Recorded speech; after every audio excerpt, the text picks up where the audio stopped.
Thanks very much, Beth Ann, and thanks to everybody who's making time to attend today.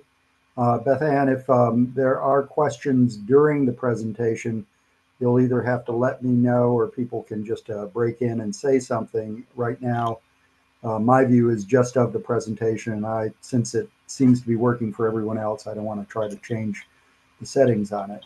But I'm Jeff Rader. I am a fellow of the American Institute of Certified Planners and have had a career primarily practicing here in Metro Atlanta for since, let's see, I graduated planning school in 1987, if you can imagine.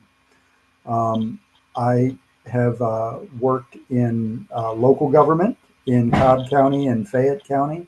And then the middle part of my career was working in public policy for private organizations, including the Metro Atlanta Chamber of Commerce, where I was the VP for transportation programs for a decade, worked for other policy groups, and worked as in state government as the first planning director of the Georgia Regional Transportation Authority and in the governor's office, and then worked also in consulting for Jacobs Engineering and under my own company. In 2006, I was recruited to run for office to the DeKalb County Board of Commissioners and served in that capacity for 16 years until the end of 2022, and worked during much of that time, but eventually devoted myself entirely to the public office. And so, as it relates to today's topic, leadership, administration, and management, I've had a lot of different perspectives and viewpoints on those qualities, and hope that my experience will be of interest to you. So the first topic is leadership, and that accounts for 6% of the score in the total AICP review. These are some of the topics that the review literature suggests that we need to master. You can see that the intent is to understand a leadership role, both potentially in the public as well as the private sector, and also recognizes the importance of leadership within the profession and the community.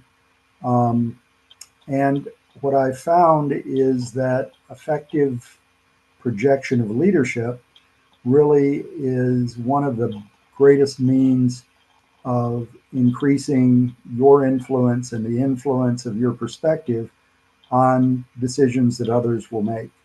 Because as you all know, planning primarily is a process of administration and advisement to policymakers who they themselves are responsible for adopting community policies or commissioning plans or other activities that the planners would deliver. And so, you know, this ability to project leadership will be extremely important in your success in being able to see your ideas be implemented over the course of your career.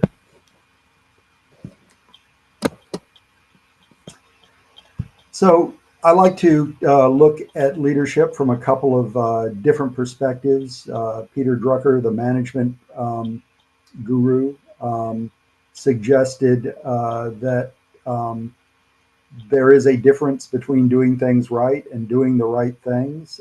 Clearly, there is not time in the world to do everything that you might be able to, and understanding the right thing to do at the right time and in the right sequence often is as important as that thing being the right thing to do. We can always do course corrections, and planning based upon the feedback loop often makes corrections to the direction of plans or uh, policies, procedures, objectives. Um, but understanding when to do that and how um, to lead that process again amplifies your ability to influence uh, the course of uh, the processes that you're working on. Eisenhower, the great general, um, suggested that leadership is the art of getting someone else to do what you want them to do because they want to do it. And you can really understand how someone from that perspective, um, uh, that experience of a military background, um, needs folks to really lean into the objectives that um, you're advancing through them. Um, it has to do with building a culture, and it has to do with setting an example that will compel folks that you're working with to do things because of their trust and confidence in your judgment and your leadership. So, this aspect of leadership is particularly important as you start to gain authority within organizations and seek to manage teams working together to achieve the objectives of your organization. Um, when we talk about public administration, um, leadership is often the exercise of authority, um, particularly in directing and coordinating the work of others. Um, as you move from being a staff, senior, or principal planner into the role of a group leader or director, um, you will necessarily have to direct the activities of the other folks on your team. You'll have to coordinate it. You will have to um, mediate between different team members as they work together. And often we are thrown into teams where there is no direct leadership that is assigned or formally assigned. And instead, we need to identify what the strengths of each member of the team are and come to an agreement amongst the team in who should um, focus on what particular activity. It may well be that members of your team are particularly um, competent in analysis or spatial uh, um, analysis, perhaps the development of a document or the presentation of ideas and recommendations, but ultimately someone within that organization, that team, will also have to be responsible for coordinating and, if not directing, then certainly refining or guiding the work of others within that team. And it's important to recognize that in many cases, that role of leadership is one that is assigned by the group itself. So as you're able to develop leadership skills, it may well be that you will find yourself being asked to serve in that particular capacity as you work with others who have skills and have a desire that the team as a whole be successful. So again, reflecting on the public sector, um, leadership is not unconstrained because first, in particularly staff roles, um, your role is typically analytical and advisory, and the discretionary control of the ultimate direction of a community's plans or strategies are under the purview of a elected or other appointed board that is accountable um, through the ballot box to a constituency. So our role in the public sector is um, in support of those decisions that are going to be made. And so, therefore, as we start to administer those decisions as they have been made, it's important that we recognize that we are not unconstrained, that we limit risk taking that might take us beyond our purview or our responsibility or the authority that has been assigned to us, that we are ultimately accountable to the public through our delegated power by the representative powers within that organization, that we are not insulated from the public by that, but instead we are bound to accountability through their assignment of their authority to us. Um, there is an important delineation of parameters of authority between ministerial authority and discretionary authority. Discretionary authority allows the exercise of individual judgment and the weighing of a variety of different um, factors to come to a conclusion that the decision maker is accountable to a constituency for their decisions. Ministerial decisions are those that should be um, uh, objectively defined, and you should be able to show your work as to how you came to a conclusion on a particular decision that you might make as it affects or implements policies that are developed on a more discretionary basis.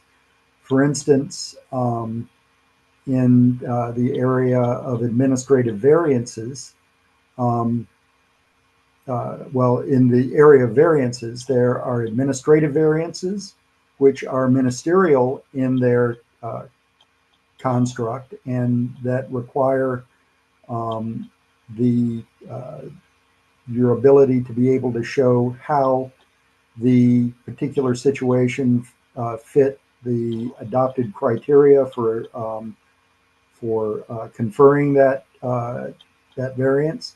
And then on the other hand, there are discretionary variances, such as those that are assigned either by an elected body or an appointed uh, board that reviews variances, say a zoning board of appeals, that while they are based upon certain objective parameters, the discretionary body is allowed to weigh them against each other and to decide which is more important. If you are operating under ministerial authority, which is typical of staff, um, there shouldn't be a lot of wiggle room within those decisions that you make, because ultimately the discretionary decisions are more appropriately made by those with direct accountability to the public. There should also be checks and balances on authority. That primarily is through an appeals process, whether they are administrative appeals or appeals to a higher body. There ideally should be within your leadership scope constructs that are appellate type of constructs, so that if a planner makes a decision, that it could be appealed to their administrative superior, and that if the decision of the agency is validated through an administrative process, that it can be appealed through a board or some other governmental agency. And ultimately, many of these decisions are appealable to the legal authority through appeal to a court. So that system of checks and balances starts with strong operating procedures for an organization. They may include technical boards of appeals that include potentially members of the outside public who are expert in the area that is appealed to them, and then ultimately may include elected authorities. And being able to maintain that robust system of checks and balances will really help to increase credibility and validate the decisions that you make over time. But ultimately, the principle of fairness is one that is incredibly important to be able to maintain public trust in the leadership of an organization. Because if the decision is different depending upon who is asking the question, it immediately undermines the credibility of both the staff as well as the process altogether. So these particular factors I found are incredibly important goals of leadership in order to maintain the integrity and validity of that leadership and of the organization where you are exercising that leadership.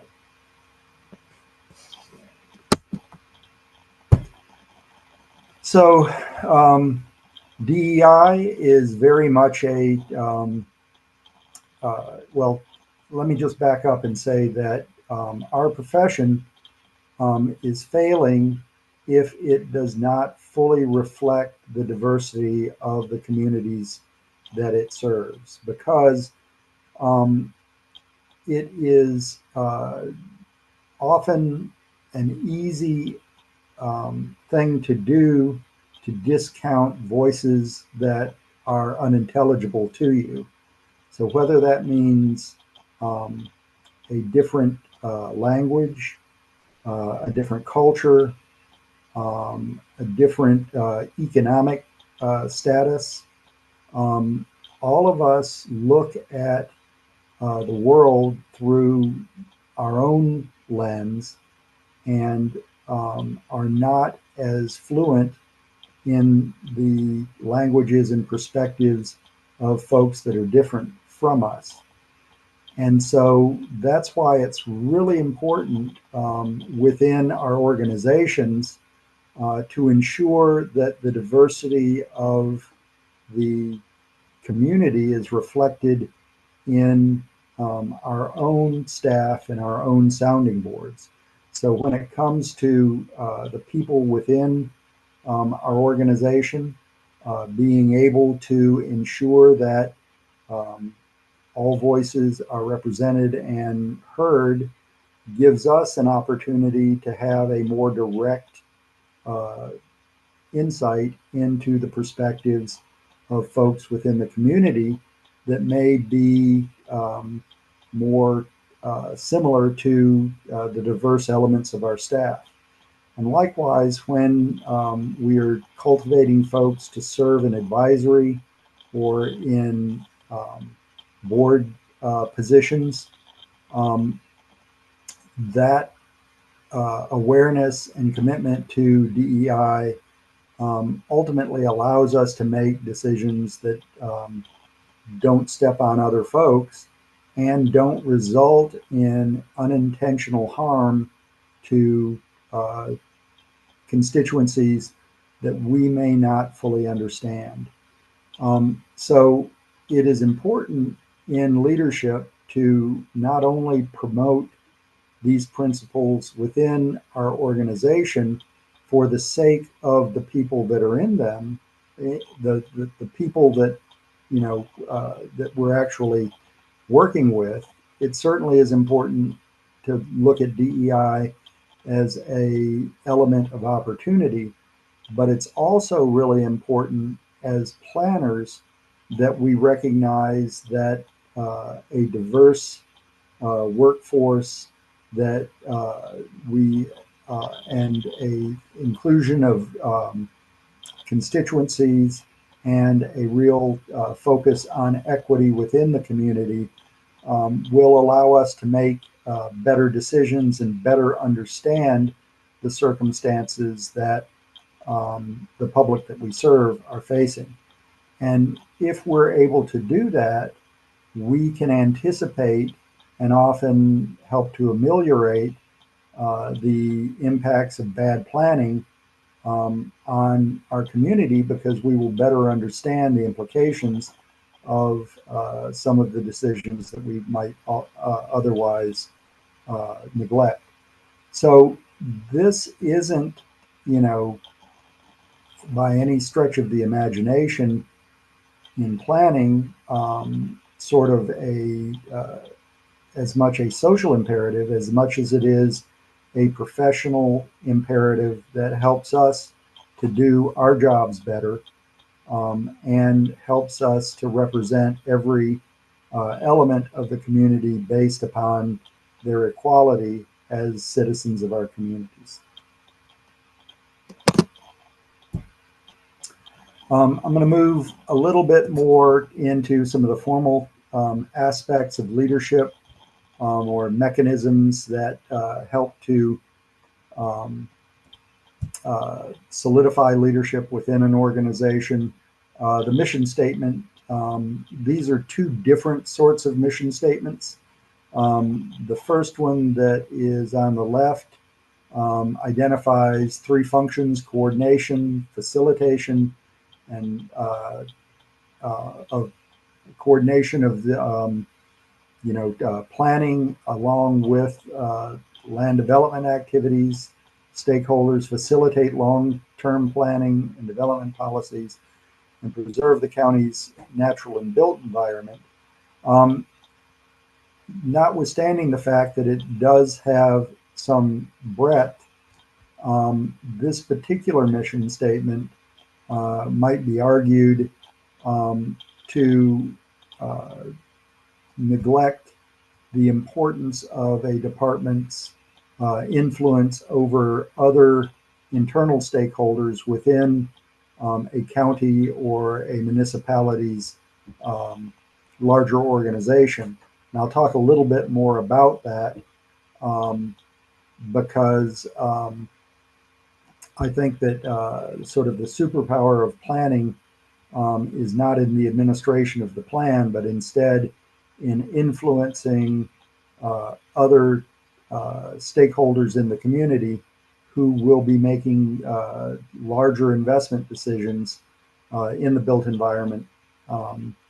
And so being able to support those decisions and influence those decisions are important to success.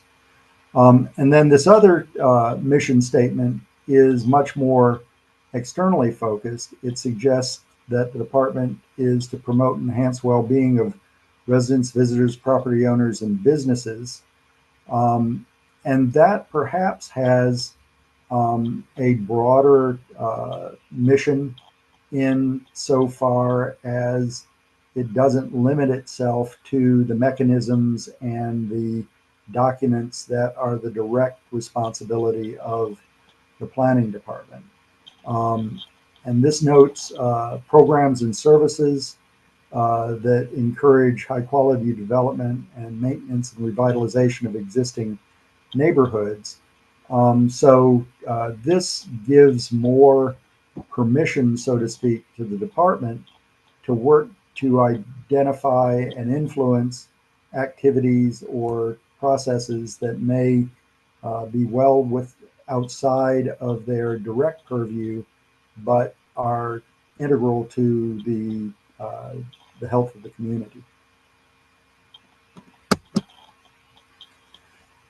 So when you think about kind of organization charts and how we relate to others within the constellation of influence and decision making within our organizations, and again, this is primarily focused on the public sector, but there's the classic sort of top-down model where the public is sovereign. They elect a governing authority who implements an administration, and that within the administration, one function is a planning department. And so the implication of this particular model is that planners are buffered or um, uh, are filtered through these two layers before they get to the public. Um, what we know is that that often is not the case, and that we have to deal directly with a variety of stakeholders. And so the diagram on the right tries to offer an alternative perspective on these same uh, influences, and recognizing that all three of these other entities are working to influence the planning department in a variety of different ways. The public directly appeals to and interacts with the planning department, either within the context of developing and validating the plans that the department does. The administration will likewise regulate the activities of the department, either through administrative authority and direction, or through the allocation of other resources, particularly as it relates to influence over other areas of administration, over infrastructure or service delivery, that may be the responsibility of other areas of the administration. And so the degree to which the administration um, uh, expands the influence of the planning department to other areas can often amplify or suppress the planning department's effectiveness. And then the governing authority obviously is the approvers of the plans that are advanced through the department, but they are also the managers of the public resources that both the planning department as well as other agencies um, have, and give the department and the administration the means by which they're able to um, advance the public interest. So I really think that, notwithstanding the fact that you will invariably see a branched org chart, that probably this idea of overlapping influence between various stakeholders and the planning department is the one that is going to be more relevant to your practice over time, and recognize that accountability and influence can come from any direction.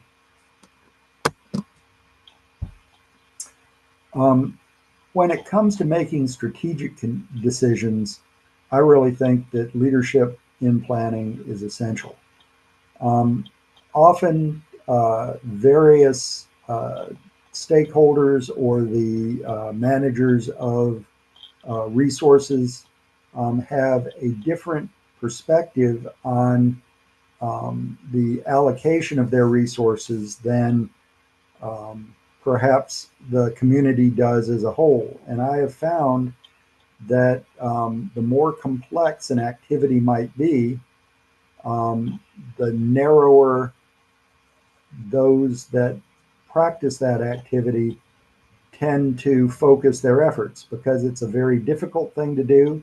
You focus your effort on the how to get it done rather than the why you're doing it type of a part.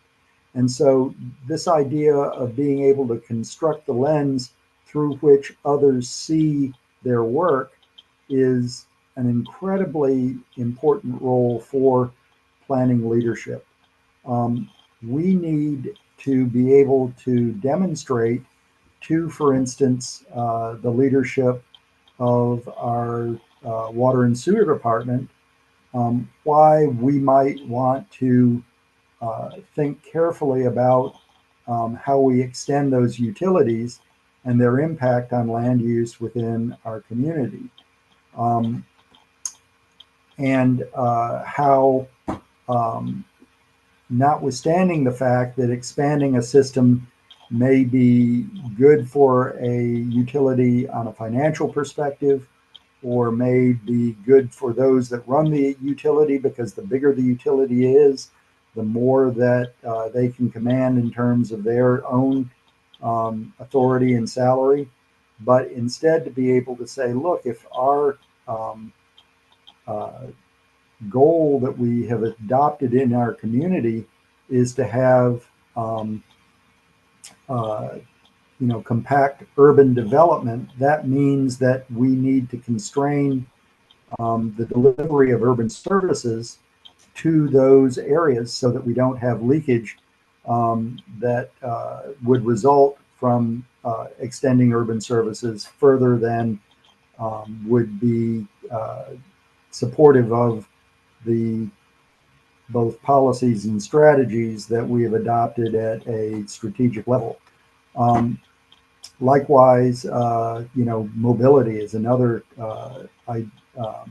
real area where often we don't think ahead. So we need to really define what the focus of uh, the strategic decision is.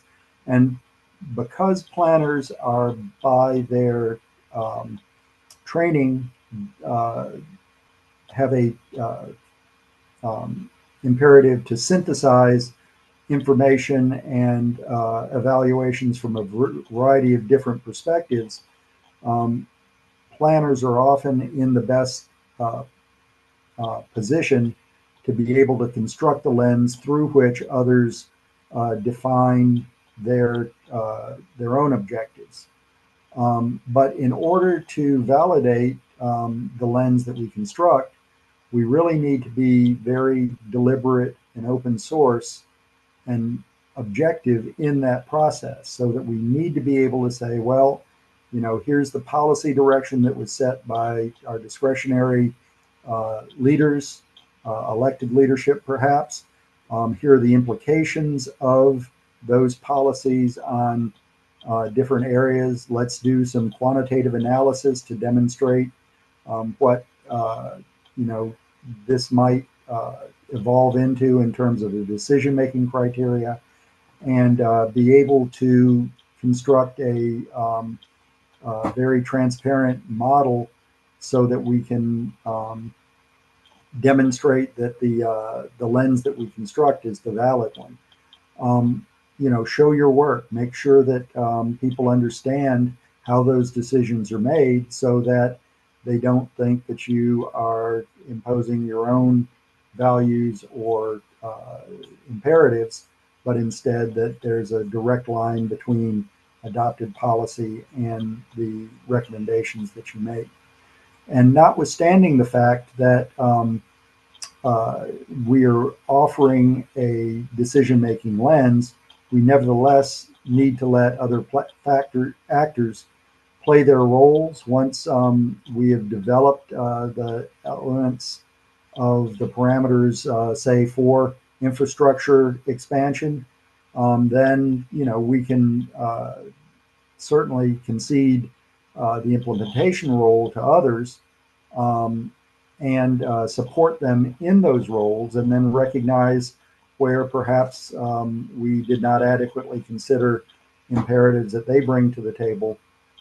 So it's not to suggest that we dominate, but instead that we serve as the mediator between different imperatives. And then ultimately, both through our planning process and through other means, we need to be able to identify performance for a broad variety of players within the framework, and be able to, so to speak, keep the score on how well we're tracking our policy goals and objectives with our implementation plans. All right, I'm going to move a little bit into administration and management. Here are the areas of focus: project or program management, internal organizational management, management of external relationships, mentoring, which is both a leadership and an administrative sort of a task, and then the notion of results-oriented management and accountability. So let's start by talking a little bit about budget and staffing. Here's some, in addition to what you'll see in your review materials, here's some observations that I have in terms of kind of what works in these areas. I really think that it's important. Often people look at trying to build their headcount, thinking that the more full-time equivalents that you have within your organization, the more capacity that you're going to have. But what my experiences lead me to believe is that often headcount is irrelevant. It's the capacity of those that you have within the organization that really counts when it comes to being an effective organization. And so capacity is derived both through the personal attributes of the individuals that you've included on your team, but it also, capacity is driven by things like cross-training and professional development, and tools that you may bring to the organization in terms of GIS or other analytical mechanisms that you might have in order to be able to build their capacity. And in order to accomplish that high capacity team on your organization, you have to systematically build that human capital.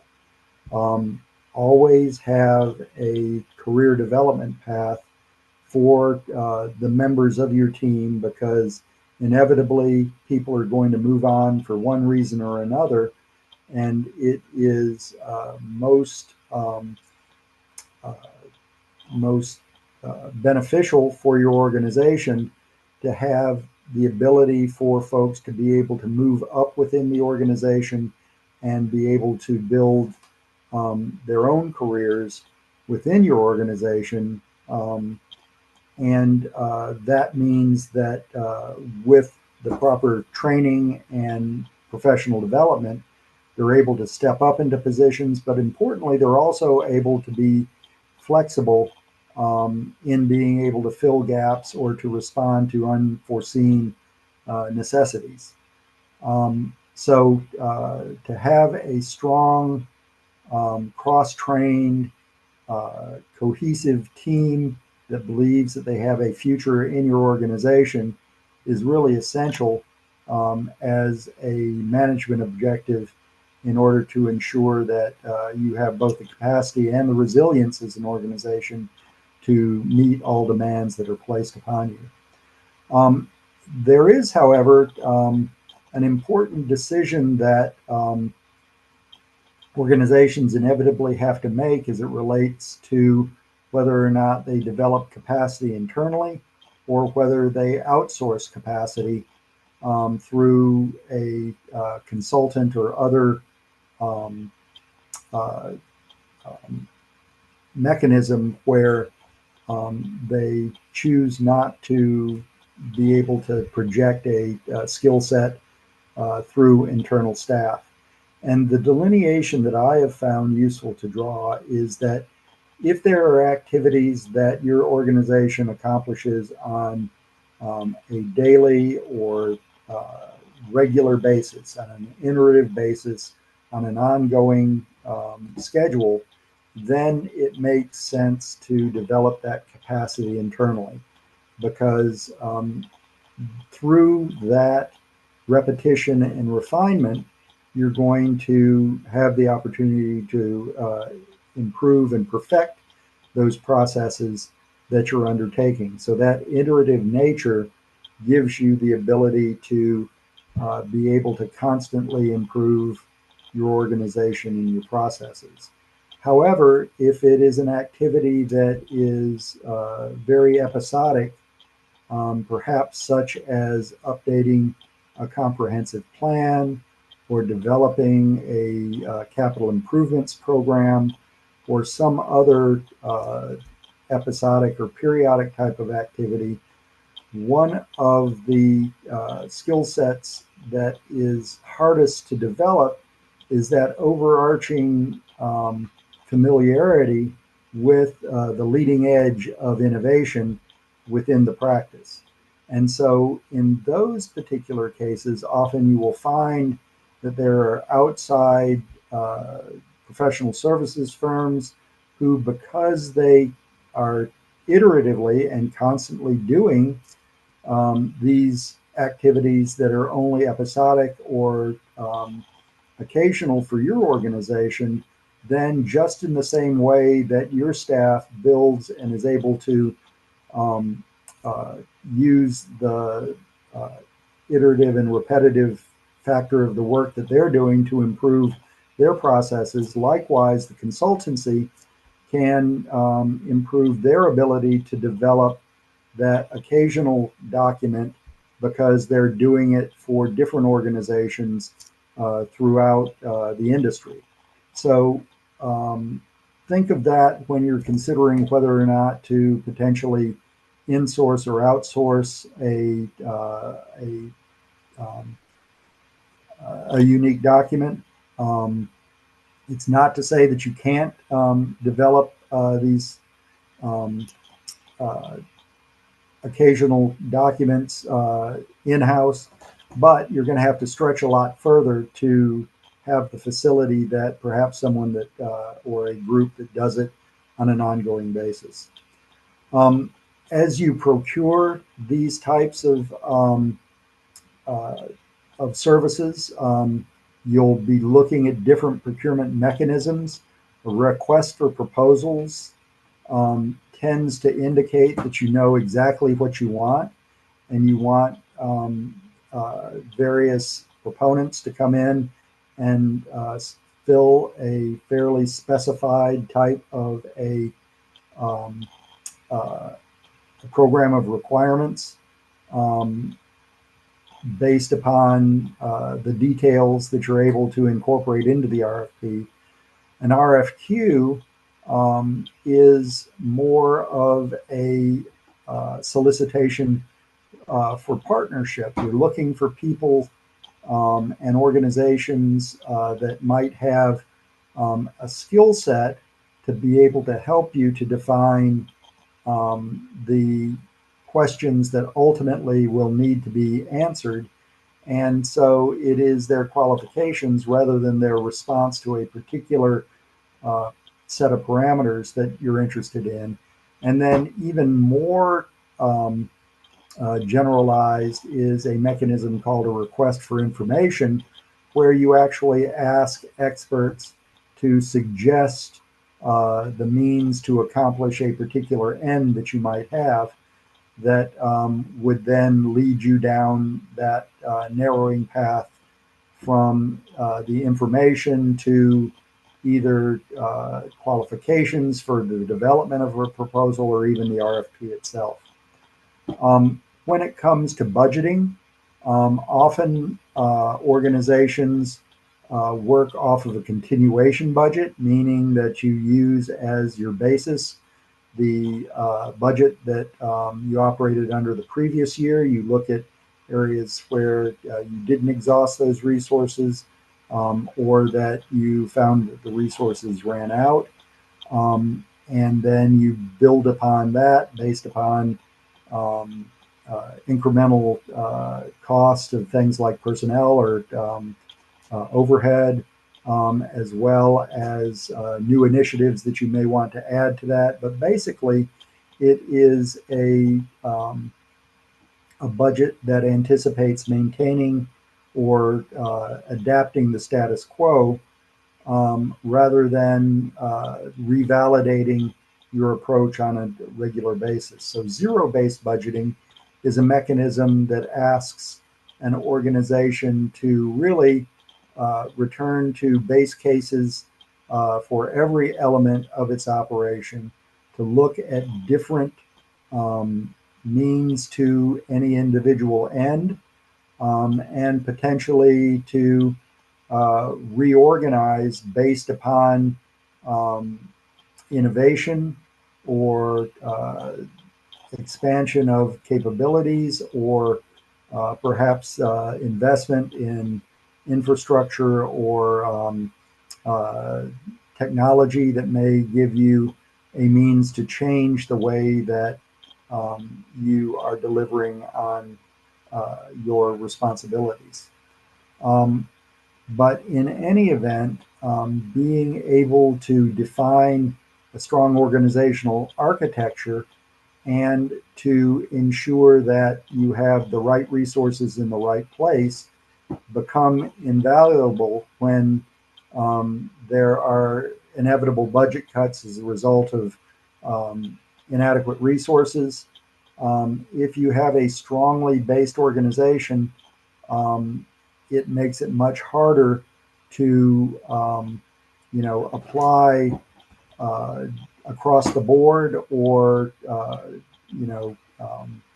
function-based cuts to that budget, notwithstanding the fact that, it may be attractive to try to cut across the board.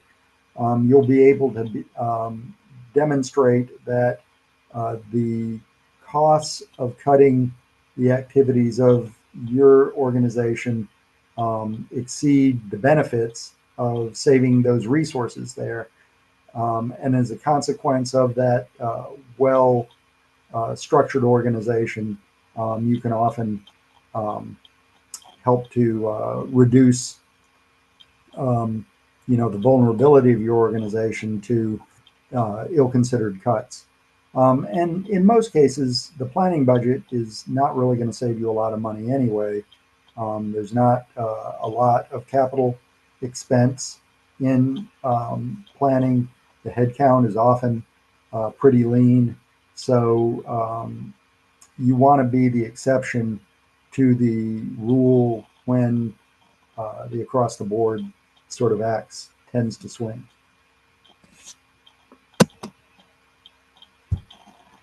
So as you go through your budgeting process, there are many different pathways to budgets, but this is one that I think is generally applicable. You need to look at your budget against the actual, understand where your finances have matched to your expenditures and to the objectives of your organization, and see how those financial expenditures are directly linked to both policy choices that the organization or the government has made, as well as policy that you are expected to implement. You need to make projections on how much it's going to cost to be able to achieve the goals of your organizations within alignment of its expectations. And then you need to sharpen your pencil and review those uh, expenditure estimates and make sure that those numbers are going to accurately deliver what you're expecting. Um, Planning organizations often have a stream of revenue, particularly if you are responsible for um, uh, building administration and inspection. Permit fees often um, are reserved in a enterprise fund for uh, the administration of development, and you can forecast what you expect in terms of revenues based upon prior um, years' experience, but also on expectations for growth that may occur in the future. If growth is expanding within your jurisdiction because of developmental trends, then you may want to increase your revenue estimates if you expect a slowdown, or if the community is maturing, you may be prudent to constrain your revenue estimates. Um, and it is important that you get those things right, because the forecast that you end up making also needs to be matched to the resources that you are maintaining within your organization. If like happened, it's quite a few years now, but after the Great Recession, building permit activity fell through the floor. There were not building permits being pulled, and there were not inspections being called for, because the industry had really ground, the development industry had kind of ground to a halt. And yet many agencies maintained capacity that was no longer supported by the revenue that they were able to derive from that development process. And it really crunched their budgets, because they were paying for a capacity that was not being utilized. Those that aggressively work to try to, through attrition or other means, be able to reduce the excess capacity, were better able to weather those storms. So, you've got to forecast both the revenue and the expenditure side, and make sure that um, those sides of the ledger are roughly equal, or are working within the reserve framework that you may have. Ultimately, that uh, those judgments and projections are reduced to a budget document that is part of a larger budget for a larger organization typically. That budget is reviewed. Sometimes it is reviewed based upon external parameters. Sometimes it's based upon a rethinking of what you're doing within your organization. But ultimately, the budget will be adopted, and then you have to execute your program of work within the constraints of that budget. So, being a master of that budgetary process and ensuring that the budget accurately reflects both the needs of your organization for capacity, as well as matches capacity to the resources and demands that are placed on it, are going to be essential for your success in terms of making sure that the financial resources are there for you to be able to achieve your goals. So, how do you organize a department? Again, this idea of org charts where you have linear accountability is simple and satisfying in some ways, but in many cases, um, there are cross fertilization between elements of the organization. Current planning and long range planning, they need to have a dialogue. In administration, is not simply, um, approving purchasing orders. It is working with HR and others to make sure that other aspects of the operation have the personnel and the skill sets that they need to be able to do their work. So again, moving away from this sort of hierarchical framework to one that looks at a variety of functionalities with a directorate that is really in touch with every aspect of the operation, tends in many cases to better reflect reality.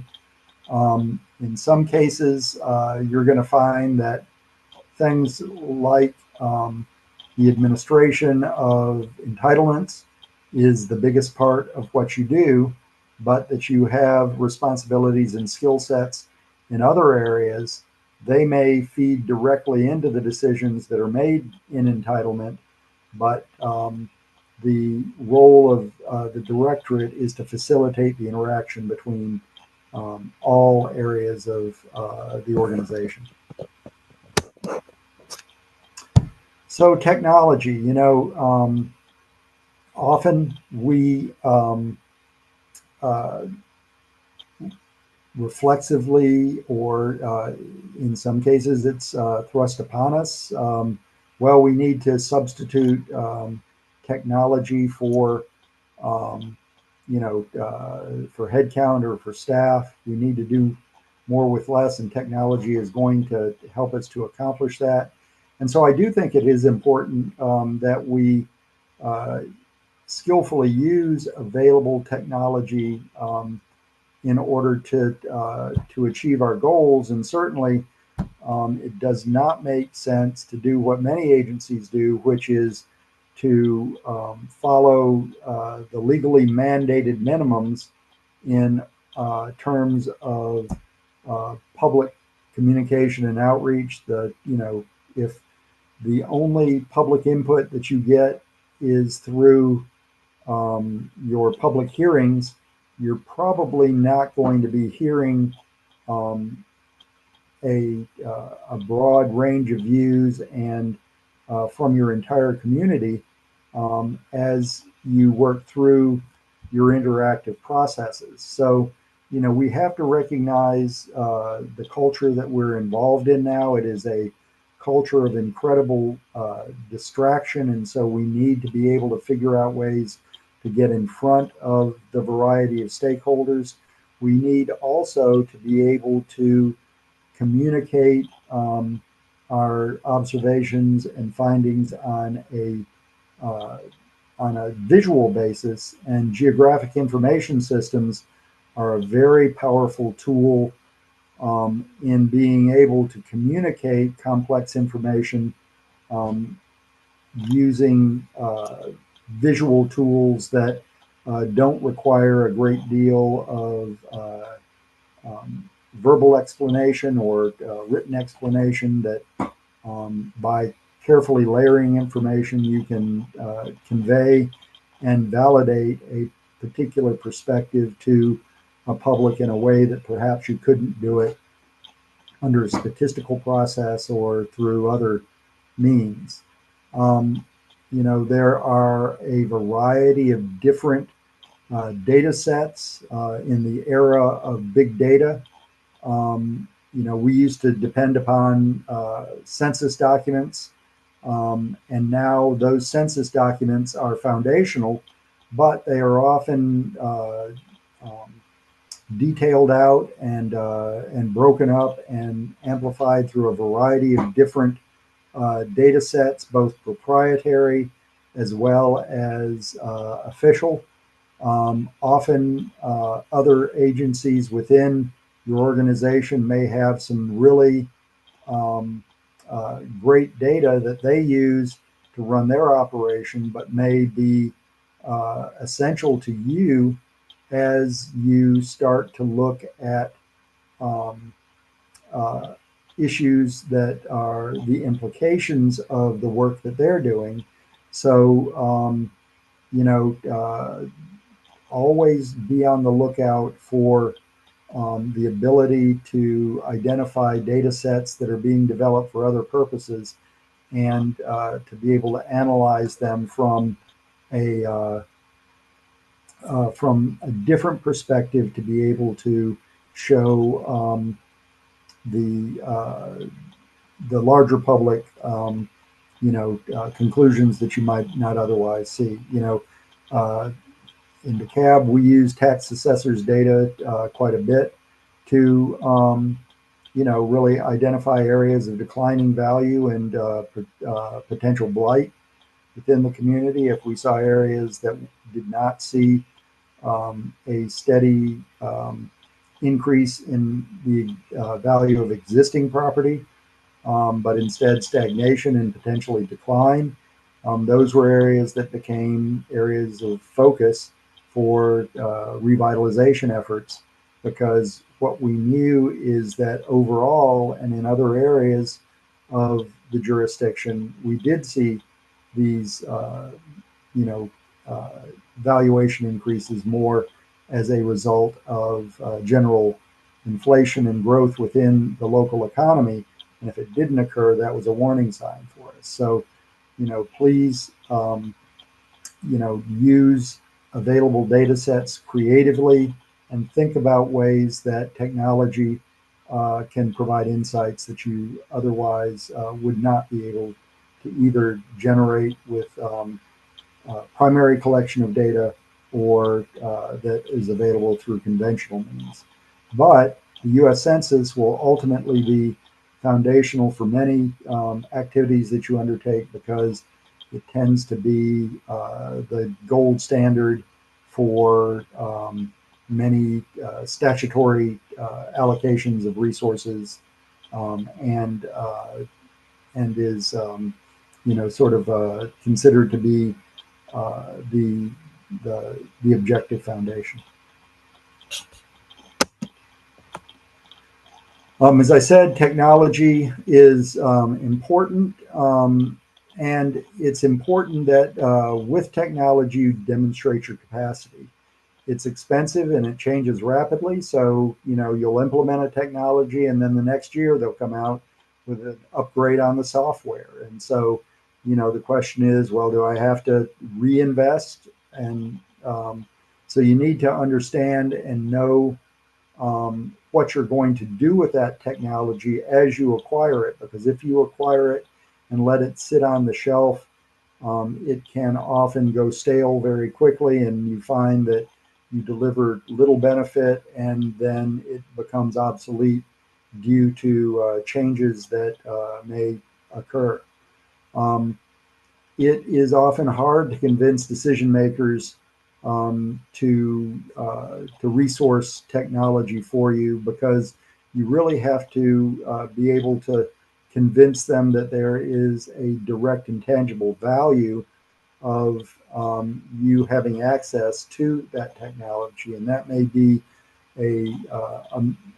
either efficiency within your organization, which is very hard to accomplish over the short term, to show a cost savings associated with technology. And so often the pitch to decision makers will be, it will improve our capacity and allow us to do more with the same amount of resource.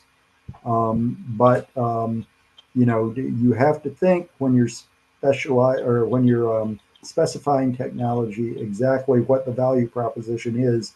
Those decision makers that are going to make the decision as to whether or not to acquire it. It is incredibly important to, once technology is acquired, that you go the extra mile and fully master that technology, and importantly, integrate it into your operation. If your procedures or operational processes don't change as a result of your technology investment, then you're probably not getting all that you can out of that technology. Because remember that process is a reflection of the tools that you have. The process is the reflection of tools. So if the tools change, then the process should change. So ideally, if you are lucky to be able to acquire um, uh, essential and seminal technology, that the next step is going to be a strong training step that is going to cost you staff time, and then a revamp of your processes that allows that technology to truly realize its potential in terms of efficiency and capacity. And then once you do achieve these goals, demonstrate and communicate the power and the efficiency of the tool and tell people um, what it is that you're doing that you could not have done without that technology, and use it to explain why the processes may be changing and adapting in order to amplify the efficacy of the tools.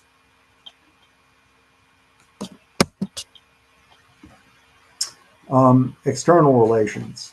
Um, First of all, I think that, as in every area of service, the customer is king.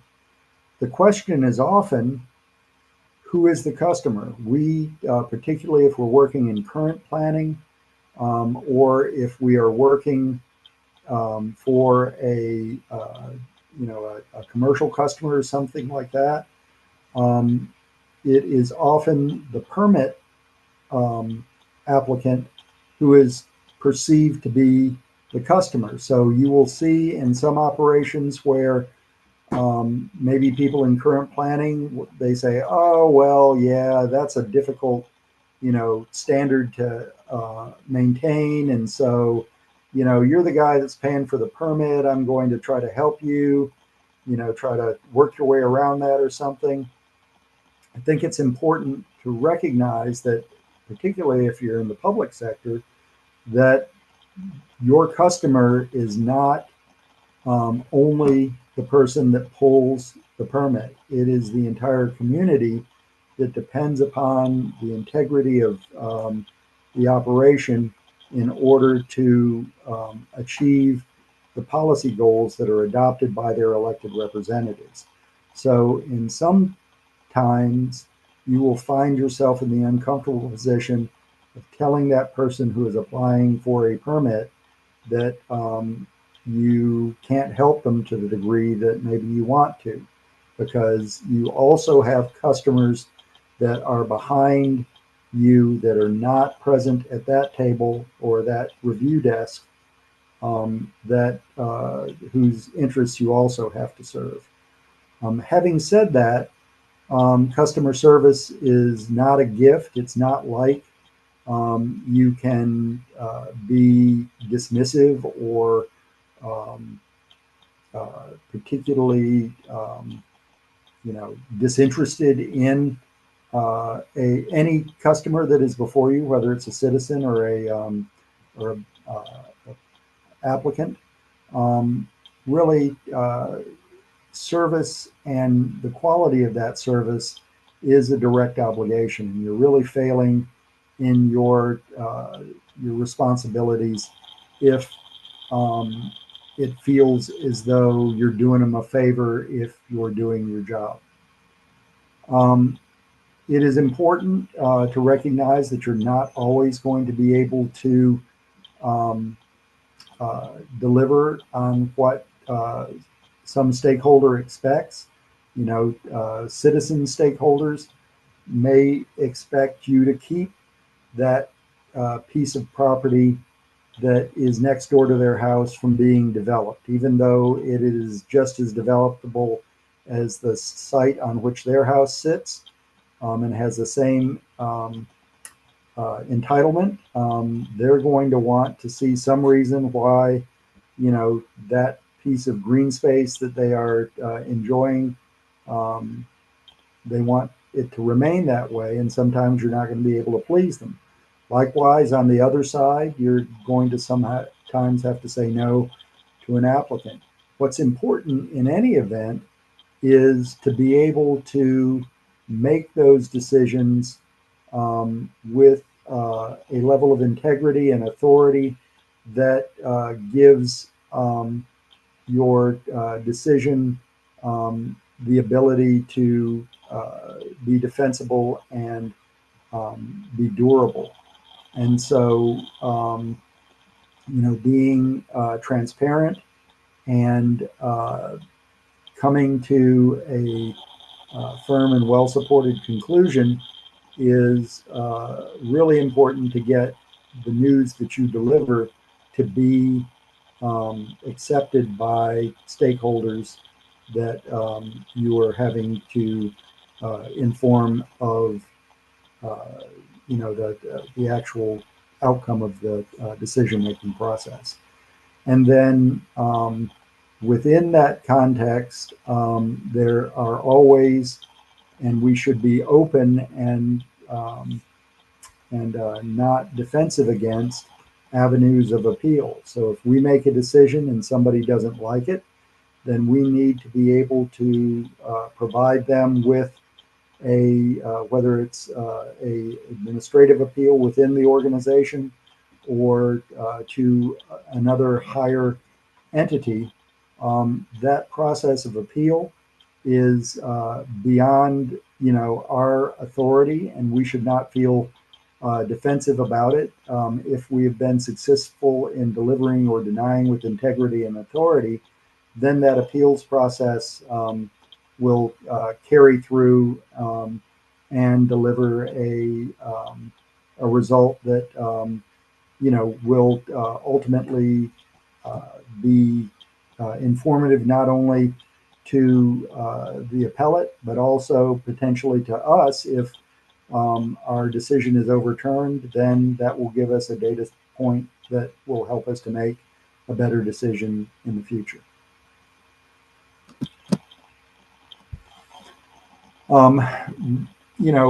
Planning is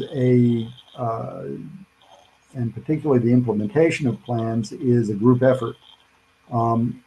Planners don't operate in isolation, and we would, and many of the plans that we have are not going to be effectively implemented unless they are embraced and recognized by others inside and outside of our organizations. So when we plan, we need to communicate, we need to influence, and we need to develop mechanisms of ensuring consistency across the board. And so our process is not done when the plan is adopted, but instead now the second phase, which is integration within the larger environment, begins. And so if you are not reaching out within the planning context to other stakeholders or other partners, then you're likely to see the work that you've done become less effective than it could be. And in a perfect world, planners would sit at the right hand of policymakers, because the planner would help the policymaker to understand the relationship between the objectives that are articulated in the plan and the investments that they may make in infrastructure or services elsewhere.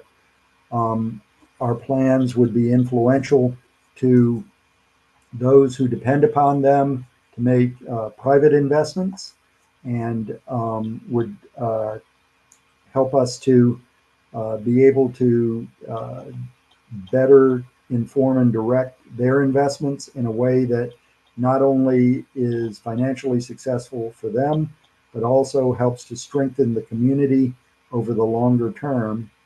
And as I mentioned, the benefits of successful collaboration are effective planning, reduced service costs, service delivery cost, reduced cost of utilities and infrastructure, and a robust environment for private investment within your community, because really plans are much less implemented by the public sector than they are by the private sector. And so a great plan is one that gets the right response from private investment. And if private investment responds consistent to your plan, then your plan has an impact far beyond what it would be if there weren't a private response. Ultimately, planners may find themselves playing hardball. They may have to, recommend denial of a particular proposal, that proposal can't be reworked. But also, planners need to consider where they need to stand pat when it comes to issues like infrastructure expansion or transportation decisions that are made in a community, or the level of public services that are allocated and where those public services go and where those investments are made. And you can rely upon that plan to identify inconsistencies within a decision-making process, and be able to make substantive recommendations that are conclusive and hopefully will carry the weight of the analysis that you have behind them.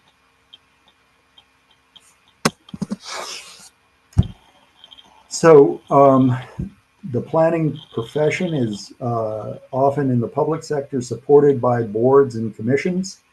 And it is really important, just as you invest in the capacity of your staff, to likewise invest in the capacity of these boards that ultimately are reflecting the public policy discretionary decisions, so that they can make better decisions based upon their skills in planning. And so,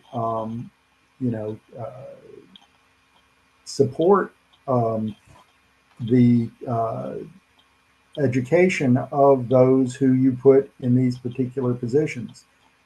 Make professional development opportunities available to those that you serve, so that they will be able to better evaluate the decisions that are placed in front of them, because many of the decisions that they'll make will be made without you being in the room. So whether it is board training, whether it is suggestion to send your city council members or county commissioners to important planning conferences, APA, but also organizations like CNU, or perhaps organizations that are working on energy efficiency or resiliency or other areas such as those.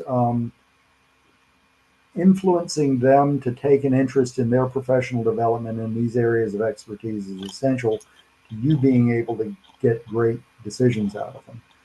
And the opposite of that is really what I call the mushroom treatment, which is to keep these folks in the dark and feed them manure. And often we see boards only receiving information that supports the recommendation that is made by the staff, and they're often they can sort of they know when they're not getting the full story. And so if you don't fully support their capacity to make good decisions, there is a good chance that they will start to ignore your recommendations and make decisions based upon whatever perhaps underinformed framework that they have, which could lead to some very bad decision making. But ultimately, we're accountable for some of that insofar as we haven't helped them to be good at the roles that they have been tasked to do. And then the board feedback loop, I always, as a commissioner, would encourage our collateral boards, whether it was the Planning Commission or the Zoning Board of Appeals, to tell us where the responsibilities that they were administering were deficient. If a zoning board of appeals is entertaining the same 5 variances over and over again every meeting, it may be that, and they always give the same recommendation, then it may be that particular decision needs to be rethought in the code, because maybe the code is obsolete. That often, I can't tell you how many lot coverage variances for the purpose of putting in a patio or a swimming pool, almost perpetually get approved. And so it suggests that perhaps we ought to increase the maximum lot coverage if indeed we're going to see those approved as variances, when in fact there's something that they do every time. So the board should come back to you and to say, hey, we really think that you need to beef up this part of the code, or we need to perhaps back off on this particular parameter, because what we're doing is not generating a whole lot of value, and instead is simply another headache for people to go through.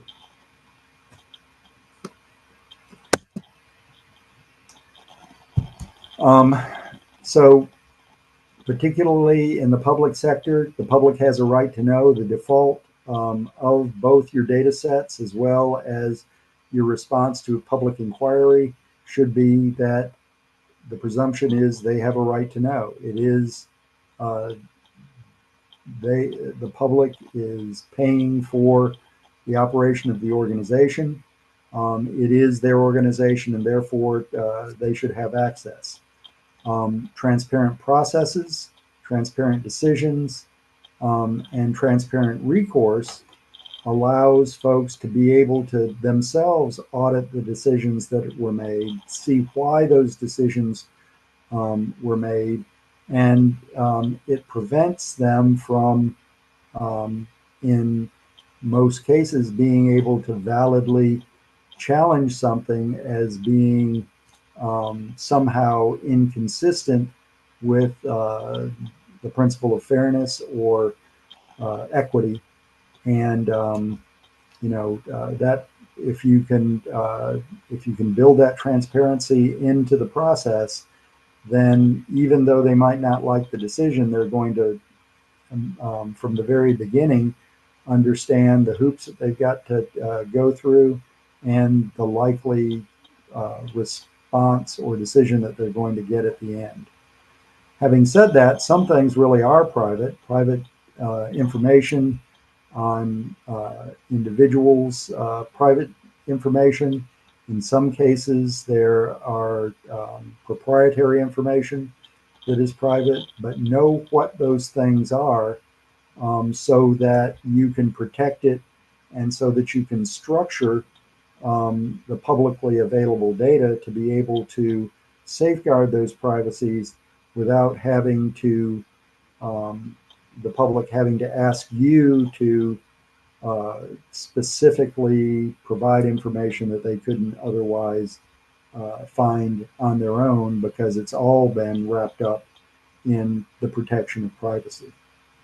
And then, of course, strong adherence to ethical standards make for easy decisions. Again, we shouldn't be making discretionary decisions, and we certainly should ensure that we are consistent with our ethical standards, in being able to make those decisions if if we are find ourselves encountering people that we have an outside relationship with, then ethics would dictate that we not put ourselves in a position to where we're making a decision for someone who might be claim outside influence, or it might appear that there are influences outside of the objective criteria upon which your decisions are founded. So, being able to identify those potentials for ethical